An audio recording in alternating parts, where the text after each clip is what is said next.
10% भी मन काबू में आ गया है तो बहुत बड़ा आपने युद्ध हासिल कर लिया, विजय प्राप्त कर ली, क्योंकि अनंत जन्मों से सदैव मुझे हराता रहा है।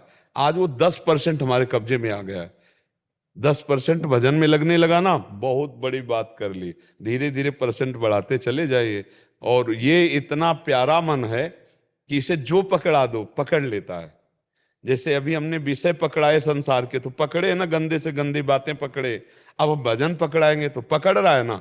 जैसे आपने 10 मिनट भजन शुरू किया, अब उस 10 मिनट में कोई आपसे आकर बात करना चाहे तो आपको बुरा लगेगा।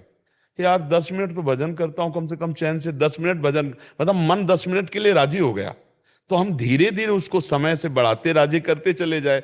फावड़ा चलाते हुए, व्यापार करते हुए, नौकरी करते हुए, धीरे धीरे अंदर ही अंदर नाम जप कर रहे हैं, बाहर से शरीर से कर्म कर रहे हैं, बहुत बढ़िया भजन हो जाएगा। तो ये जो चल रहा है बहुत बढ़िया चल रहा है। बस आहार शुद्ध रखो, संग शुद्ध रखो, तो हमारे विचार शुद्ध रहेंगे। इससे भी रहते हो आहार में, जैसे घर में लहसुन प्याज वगैरह खाते हैं तो फिर नहीं, लहसुन प्याज और ये तमोगुण की वृत्ति करने वाला, इसमें मंत्राकार वृत्ति तो के कारण अगर घर में नहीं। बोले तो पत्नी है, फिर वो कहती है हम भी नहीं खाए क्या तुम्हारे चक्कर में। हाँ, तो वो अमरवती है क्या? वो अमृत है क्या प्याज लहसुन? यार बिना इसके कितना सुंदर सुंदर भोग बनता है। वृंदावन में सब ठाकुरों को 56 भोग लगते हैं। यार प्याज लहसुन केवल तमोगुण के कारण त्याज्य है। अच्छा, दुर्गंध नहीं आती? आती ना दुर्गंध। मतलब एक आदमी अगर प्याज लहसुन खा के ऐसे बात करे तो सामने से दुर्गंध आती है। कौन सा स्वाद है यार प्याज लहसुन? पता नहीं लोग कैसे प्याज लहसुन को इतना पसंद करते। तमोगुणी चीज है, उसमें कोई लाभ थोड़ी है, कोई लाभ नहीं है। लेकिन गुरुदेव आयुर्वेद में लहसुन का बहुत ही देखो, औषधि में संखिया का भी प्रयोग है, खाओगे मर जाओगे। अगर आयुर्वेद शोध करके वैद्य देता है तो वो हमारे लिए औषधि है।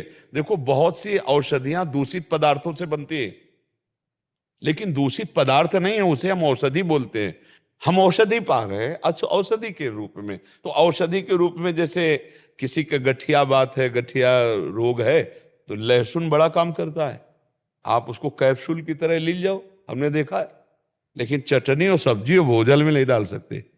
औषधि के रूप में वो बात अलग है। जब औषधि का नाम आता है तो औषधियों में क्या नहीं पड़ता, आप हमें क्या क्या नहीं पड़ता। अगर उसकी बनाने की पद्धतियां दे जाएंगे, हम जैसा खाते हैं अन्न वैसा हमारा मन बनता है। तो कोशिश करो। जैसे विद्यार्थी हैं, नौकरी पेशा वाले हैं, हम उनको ज्यादा इस बात पर जोर नहीं देते कि आप प्याज लहसुन मत खाइए। विद्यार्थी हैं, कहाँ पढ़ने जाना पड़े, नौकरी वाले हैं, कहाँ कहाँ जाना पड़े, अब आर्मी में हैं, कोई कहीं है, लेकिन यदि आप रह सकते हो तो मत खाओ। प्याज लहसुन खाना पाप नहीं है, पर दोष है, तमोगुणी है। उस तमोगुणी वस्तु का त्याग करके भजन में बढ़ा जाता है। अब नौजवान जैसे नौकरी पेशा वाले, अब उनको यह शिक्षा दो तो घूमते ही रहेंगे, भोजन ही नहीं मिलेगा। प्रायः हर जगह जहां भी किचन है वहां ये आजकल सब पड़ता है। तो इसलिए बढ़िया इतना ही है कि मांसवादी ना खाएं तो बहुत बढ़िया है। लेकिन जिनकी सुविधा है कि वो बिना खाए चल सकता है तो फिर चला लेना चाहिए। हमारी राय यही है कि अगर ऐसा आपका जीवन है कि आप बिना खाए रह सकते हैं प्याज लहसुन, तो फिर आप ऐसा करें, क्योंकि वो सात्विक है और भगवान का भोग प्याज लहसुन डालकर नहीं लगता है। और बिना भगवान का भोग लगाए हम वैष्णव जन कैसे पावे? इसलिए जो भगवान के भोग में नहीं, तो उसका हम जीवन भर के लिए त्याग